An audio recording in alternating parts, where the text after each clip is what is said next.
who's glorifying these weapons is not really educating the American people to know that these weapons are not the technological wonders that just reach the target they're supposed to reach.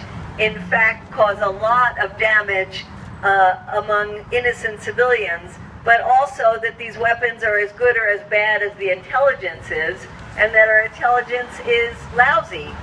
So Medea, you're participating in a protest of drones, while inside the Air and Space Museum there is a presentation going on about drones. Can you give some comments about that? Yeah, it's really sad because this is a museum that's supposed to be for the public and is supposed to educate the public, and instead it's giving a one-sided, propagandistic, glorified view of a weapon that's been killing lots of innocent people and creating blowback and hatred against the United States. So we wish at the very least that they gave the two sides. Can you give us an idea of how many people who are being killed by drones, militarized drones, are innocent? Well, we know that there are thousands of people being killed by drones, and we know that only 2% of them are actually on a kill list. We don't know who the vast majority of them are. The U.S. government makes it easy. They say whoever we killed is a militant, unless proven otherwise after they're dead. So we actually don't think a justice system should work like that. People should be allowed to surrender. They should be given charges. They should have a trial. They should be convicted of something, and we don't believe in the death sentence either. So the way the drones are being used right now, we have no idea who we're killing, and in any case, nobody should be killed by drones. If we are not at war with a place like Pakistan or Yemen, then there's no reason that people shouldn't be given a chance to surrender. You've written several books about drone warfare. Do you see this problem escalating into other countries as well as the countries that the United States is involved in? Yes, I mean, we're working with a global network to try to stop the proliferation of drones, but it's big business, and so it's very hard to stop, especially the Israelis, who are the #1 exporters of drones. The Chinese have gotten into this. The Russians now have their own. And so other countries want the same technology the United States has. We're the ones that set the example, and unfortunately the example is Predator, killer drones, Hellfire missiles, death from the sky, death by remote control, and it is spreading. Thank you, Medea. Yeah. If the government is committing crimes against humanity, it should be held accountable. Why is it that only those who have been targeted by U.S. foreign policy are sent to the International Criminal Court for referral for war crimes? If it's a real court, then those who carry out illegal criminal acts, like drone warfare is, should be referred to The Hague for trial and for punishment. Magna Carta said the king didn't have the right to deprive people of life and liberty without due process. And of course the drone program does just that. The chief executive of the United States, not a monarch, but the person with the greatest amount of executive power in the world, is every week deciding who lives and who dies. In other words, the President of the United States sits down with his advisors with a kill list and decides who will be killed that week or in the coming weeks.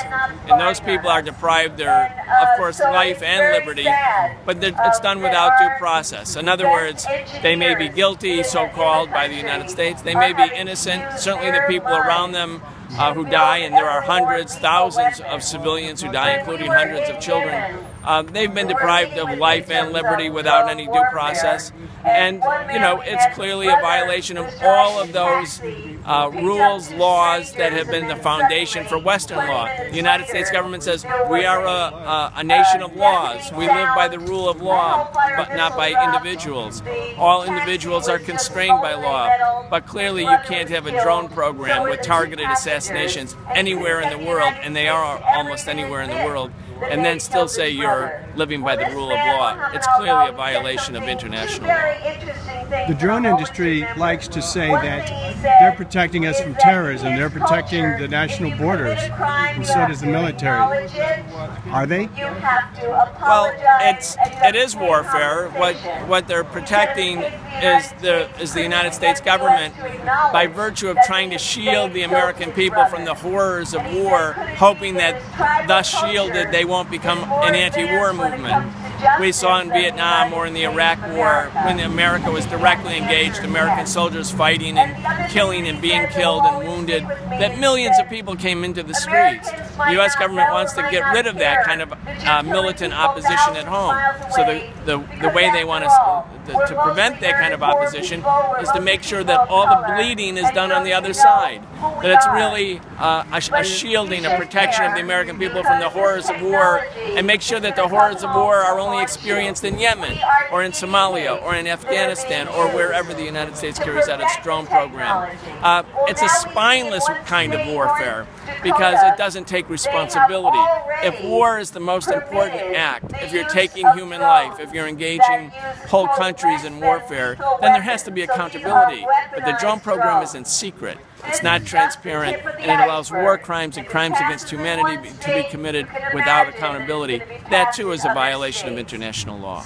There was a report published that said that 1 in 30, they're killing only 1 in 30 of the so-called terrorists or the so-called enemy. Is that accurate? Well, we don't really know, but by many independent experts who have looked very closely at the numbers, it's quite clear that huge numbers of civilians, including large numbers of children, are being killed. And again, the United States government always says cavalierly, well, you know, there's always civilian casualties, or what they call euphemistically collateral damage in war. But no, these people are their victims. These people are the victims of murder, and the murder is committed and commissioned by the White House. And one final question. Is the drone program pinpoint accurate? There's no possible way for the drone program to be pinpoint accurate. The video images of people who are suspected to be up to, quote, no good it's impossible for the pilot, so-called, to make calculated decisions that the people below are actually engaged in activity that's harmful to the United States or committing terrorist acts. They don't know. They're making guesses. They're making estimates. And that's why, of course, large numbers of civilians are killed. And, of course, the other reason large numbers of civilians are being killed is that there is no accountability. If you kill them, nothing will happen to you. Thank you, Mr. Becker.